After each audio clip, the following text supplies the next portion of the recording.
Hello viewers, welcome to Manjira's kitchen. నేను మీ మంజీరానండి.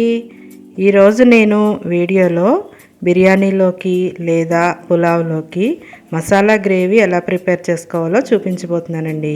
దీనికోసం నేను ముందుగా స్టవ్ మీద ఇలాగ ఒక పాన్ పెట్టుకొని దీంట్లోకి ఒక పావు కప్పు ఇలా పల్లీలని వేసుకొని వేయించుకుంటున్నాను. ఈ పల్లీలు అనేవి వేగడానికి చాలా టైం పడుతుంది. ఇవి మాత్రం బాగా వేగాలండి, పచ్చివాసన ఏ మాత్రం ఉండకూడదు. అందుకని వీటిని కనీసం ఒక 5 మినిట్స్ పాటు ఇలా లో ఫ్లేమ్లో పెట్టుకొని వేయించుకోవాల్సి ఉంటుంది. ఇవి బాగా వేగిన తర్వాత ఏ కప్పుతో అయితే తీసుకున్నామో అదే కప్పుతో ఒక పావు కప్పు నువ్వులు కూడా వేసుకోవాలి. ఇందులోను నువ్వులు వెంటనే వేగిపోతాయి కదండి తొందరగాను. అందుకని నువ్వుల్ని మనము పల్లీలు బాగా వేగిన తర్వాతే వేసుకోవాల్సి ఉంటుంది. ఇలా నువ్వులు వేసిన తర్వాత ఒక పావు కప్పు కొబ్బరి వేసుకోవాలి. పచ్చి కొబ్బరి తీసుకున్నానండి నేను. ఒకవేళ మీ దగ్గర ఎండు కొబ్బరి ఉంటే అది కూడా వేసుకోవచ్చు. ఒకవేళ ఎండు కొబ్బరి వేసేటట్టయితే ఎక్కువసేపు వేయించాల్సిన అవసరం ఉండదు. ఇలాగ కొబ్బరి కూడా కొంచెం వేగిన తర్వాత, అంటే నేను పచ్చి కొబ్బరి తీసుకున్నాను కదా, అందుకని కొంచెం వేగిన తర్వాత నేను ఇందులోకి ఒక స్పూను గసగసాలు వేస్తున్నానండి. ఇలా గసగసాలు కూడా చాలా తొందరగా ఫ్రై అయిపోతాయి, అందుకని ఇవి కూడా ఎక్కువసేపు ఫ్రై చేయవలసిన అవసరం లేదు. గసగసాలు వేసుకున్నాక ఒకసారి అంతా కూడా బాగా ఫ్రై చేసుకోవాలి. ఇలా వేసుకున్న తర్వాత దీంట్లో నేను ఒక హాఫ్ ఆనియన్ని ముక్కలుగా కట్ చేసుకొని వేసుకుంటున్నానండి. ఒక ఆనియన్ తీసుకొని హాఫ్ ఆనియన్ ముక్కలు కట్ చేసుకొని వేసుకోవాలి. మిగతా ఆనియన్ని పొడుగ్గా స్లైసెస్లా కట్ చేసి పక్కన పెట్టుకొని మనము గ్రేవీ ప్రిపరేషన్లో యూస్ చేసుకోవాల్సి ఉంటుంది. ఇలాగ ఒక హాఫ్ ఆనియన్ వేసుకున్న తర్వాత, ఆనియన్ కూడా ఎక్కువ ఫ్రై అవ్వాల్సిన అవసరం లేదు. దీన్ని ఇలా ఒక 1 మినిట్ పాటు ఫ్రై చేసుకొని మనము పక్కన పెట్టుకొని బాగా చల్లారనివ్వాలి.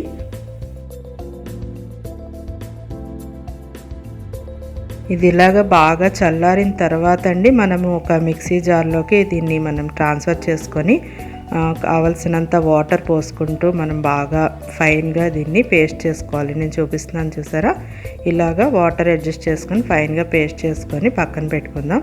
ఇప్పుడు స్టవ్ పైన మళ్ళీ పాన్ పెట్టుకొని దీంట్లో ఒక 3 టేబుల్ స్పూన్స్ ఆయిల్ వేసుకోవాలి. ఈ ఆయిల్ బాగా వేడెక్కిన తర్వాత నేను ఇందులో ఒక హాఫ్ స్పూన్ ఆవాలు వేస్తున్నాను. అలాగే ఒక హాఫ్ స్పూన్ జీలకర్ర వేస్తున్నానండి. ఈ ఆవాలు జీలకర్ర కొంచెం వేగిన తర్వాత, అంటే ఆవాలు చిటపట్లాడిన తర్వాత ఇందులో నేను ఒక 3 పచ్చిమిరపకాయలు వేస్తున్నాను. ఈ పచ్చిమిర్చి ఇలా ఘాట్లు పెట్టుకొని ఇలా డైరెక్ట్గా వేసేసానండి నేను. ఇవి మధ్య మధ్యలో తగిలితే చాలా బాగుంటుంది.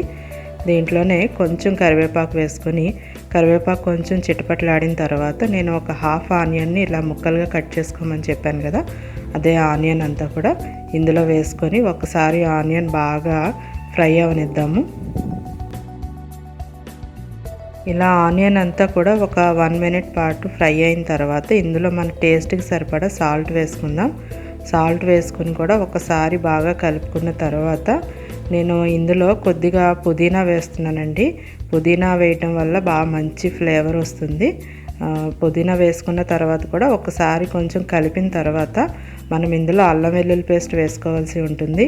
అల్లం వెల్లుల్లి పేస్ట్ కూడా నేను 1 స్పూన్ వేస్తున్నాను. ఈ 1 స్పూన్ అల్లం వెల్లుల్లి పేస్ట్ వేసుకొని కొంచెం పచ్చివాసన పోయేదాకా బాగా ఫ్రై చేసుకోవాలి.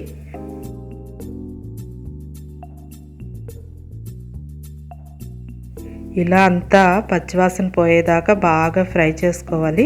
ఇలా ఫ్రై చేసుకున్న తర్వాత మనము ఇందులోకి ఒక హాఫ్ స్పూన్ పసుపు వేసుకోవాలండి.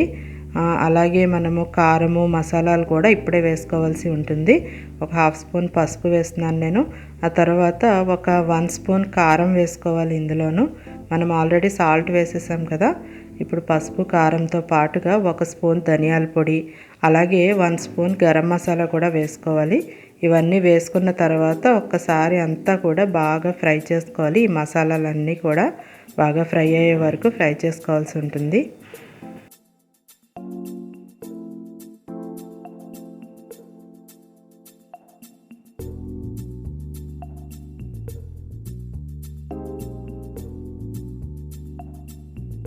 ఇప్పుడు చూడండి, మసాలాలన్నీ బాగా ఫ్రై అయినాయి కదా. ఇప్పుడు మనము ఇందులో ముందుగా ప్రిపేర్ చేసుకొని పక్కన పెట్టుకున్నాం కదా, ఈ పేస్ట్ అంతా కూడా ఇందులో వేసేసుకోవాల్సి ఉంటుంది. మొత్తం అంతా వేసేసుకున్న తర్వాత మనము వాటర్ని ఎంత అయితే అడ్జస్ట్ చేసుకోవాలో అంత చూసుకొని మనం సరిపడంత వాటర్ వేసుకొని, అంటే మనకి ఎంత లిక్విడ్గా కావాలో అంత వాటర్ చూసుకొని ఒక్కసారి పేస్ట్ అంతా కూడా వాటర్లో ఈ మొత్తం కారము మసాలాలు అన్నీ కలిసేలాగా బాగా కలుపుకోవాలండి. ఒక 1 మినిట్ పాటు కంటిన్యూస్గా ఇలాగే కలుపుకొని తర్వాత మనం లిడ్ పెట్టేసి ఒక్క బాయిల్ వచ్చే వరకు మనం దీన్ని కుక్ చేసుకోవాల్సి ఉంటుంది. మీకు నా వీడియో నచ్చినట్లయితే లైక్ చేయండి, షేర్ చేయండి. అలాగే నా ఛానల్ని తప్పకుండా సబ్స్క్రైబ్ చేసుకోండి. అలాగే పక్కనే వచ్చే బెల్ ఐకాన్ని తప్పకుండా యాక్టివేట్ చేసుకోండి. ఇప్పుడు మనము దీన్ని ఇలాగే మూత పెట్టుకొని ఒక 2 మినిట్స్ పాటు కుక్ చేసుకుంటే ఒక బాయిల్ వస్తుంది.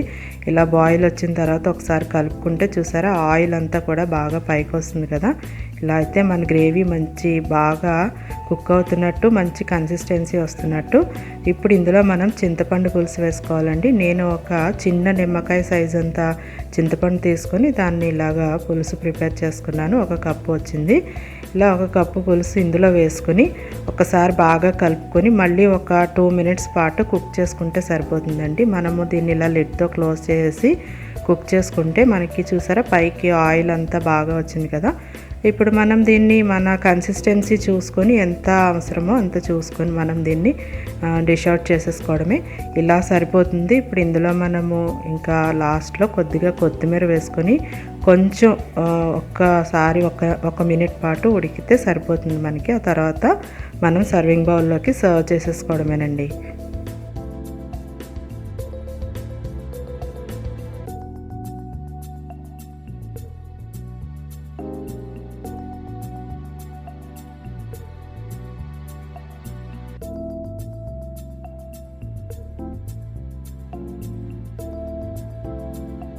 అంతేనండి, మనకి కన్సిస్టెన్సీలో ఇలా ప్రిపేర్ అయితే సరిపోతుంది. ఇప్పుడు ఇంకా మనం దీన్ని స్టవ్ ఆఫ్ చేసేసుకొని సర్వింగ్ బౌల్లోకి తీసేసుకుందాం. ఈ గ్రేవీ అండి మనము ఏ బిర్యానీలోకి కానీ లేకపోతే పులావ్లోకి లేదా ఫ్రైడ్ రైస్లోకి ఎందులోకైనా తినొచ్చు. లేదనుకుంటే మనకి చపాతీలోకి పరోటాలకు కూడా చాలా బాగుంటుంది. ఇది చాలా ఈజీగా ప్రిపేర్ చేసుకోవచ్చండి. చాలా టేస్ట్గా కూడా ఉంటుంది. మీరు కూడా తప్పకుండా ప్రిపేర్ చేసుకుని మీకు ఎలా వచ్చిందో నాకు కామెంట్ చేయండి.